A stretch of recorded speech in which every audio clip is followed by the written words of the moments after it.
จะเต้นไม่ฟังได้เป็นอะไรวะ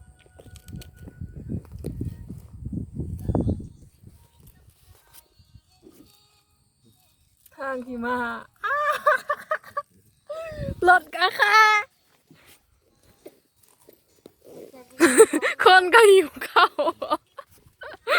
มีแต่แนวถือกันเนาะ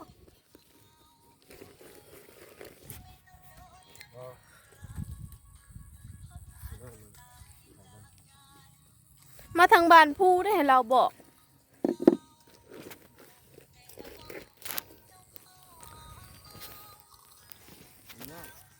มันยากอยู่แต่ว่ามันขึ้นรัดกลับแล้วมันลงบนทางที่ดินเวลากับพลานหุ่นมันควายไล่ใช่ได้ใช่มันหูนะหูอ่ะเป็นยังไงควายไล่เมื่อทางเฮาบอกเมื่อนั้นนะทางตัวใหญ่นะบนที่คือเรื่องที่มันไม่ได้ทางตัวเฮามาน่ะนะเจ้าก็น่าจะไปส่ง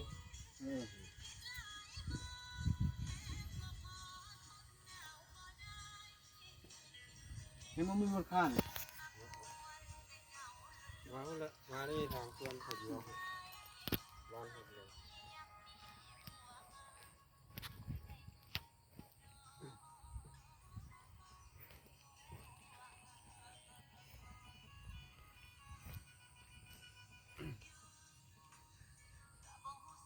ละลายโทรศัพท์แต่ว่าโยนที่ไหนจะเงย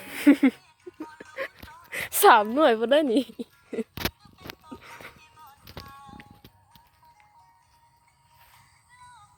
โอเคหลังหัวมันนั่นเขายังไปทางปากผู้คุณไปชงจุดอยู่เกาซีนี่น่าดีตอนนี้มันค่อยนี่ทำไมไม่กินแล้วก็มาบ้านพุ่นเหลือทั้งฮอดทั้งแดงฮอดเป็นผู้ใช่ไหมเล่นทั้งจำฮอดแดง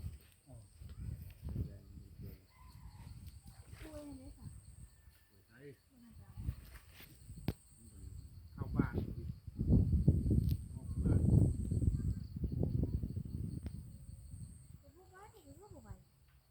มันมีขี้ต้มขึ้นในนี่นะทำคุณนะน้ำก็น้ำหรอคนหิวข้าวหน้ามันหน้าเขามันสุดเกลือทำเขาลงอยู่หน้าใช่มันแห้งเลยตัวนั้นนะมันหน้าเข้ากันเลยมันหน้ามาทางนี้มันคือใกล้ก่อนมันอันนี้มันโค้งเจ้านี่กะเนี่ยไปมาที่เขาไปที่คุณ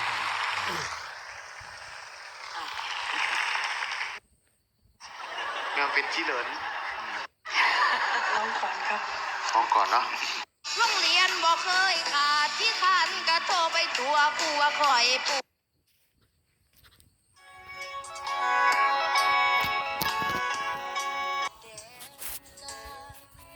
น้องใจบ่ดีบ่อยากเสื้อเขา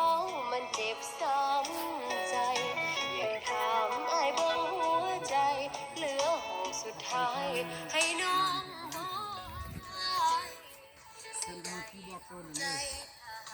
เป็นไปเขากัน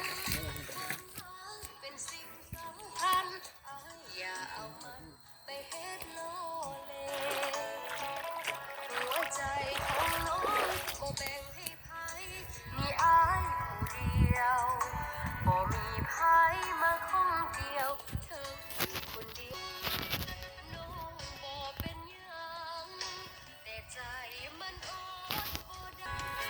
มีคนกำลังเช็ดกบก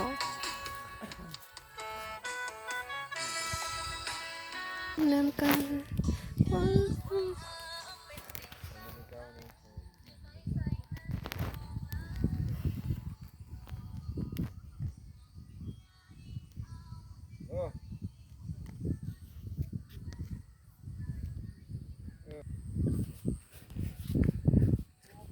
เล่ออกมาแล้ววะ มีคนมาใส่เรา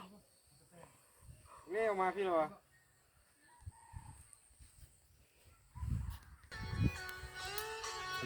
เขาวางอย่างนี้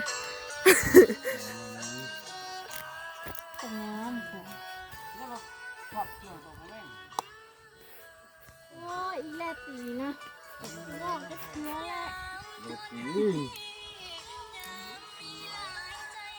มันจะเป็นโย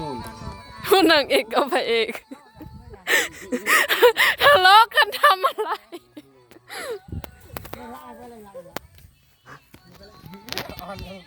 ไหลสดไ